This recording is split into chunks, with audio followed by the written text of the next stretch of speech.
You say you would never buy a home to live in as your first property. Yeah, exactly. I think people make that mistake where they go, there's so many incentives to buy my first home, let's go and do that.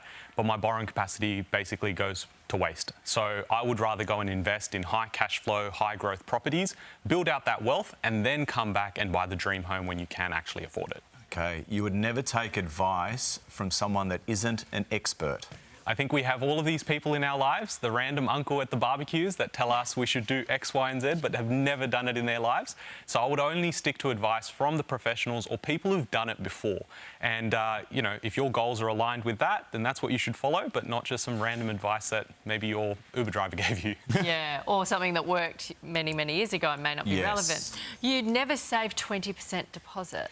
Yeah, so we're under this false pretense that we think that we have to follow the rules that were in play 30 years ago, which is we only have one option, which is 20% as a deposit.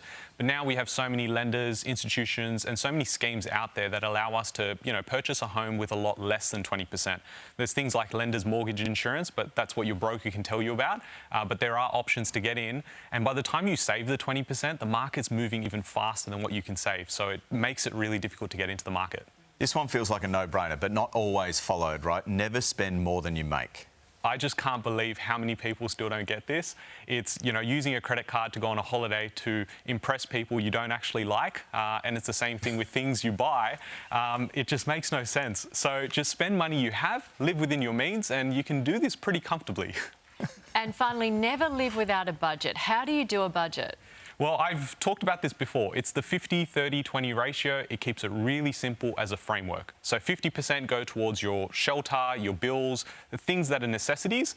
30% go to your wants, so the sneaky Uber Eats or going out on the weekend, and then 20% towards investing.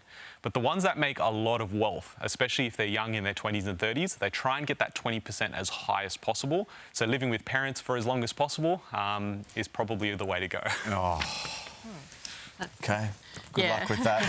If you get into that point in life and your kids are just starting to hang around a little bit too long, Ravi, you just ruined it. Thanks, Yeah, you can blame me.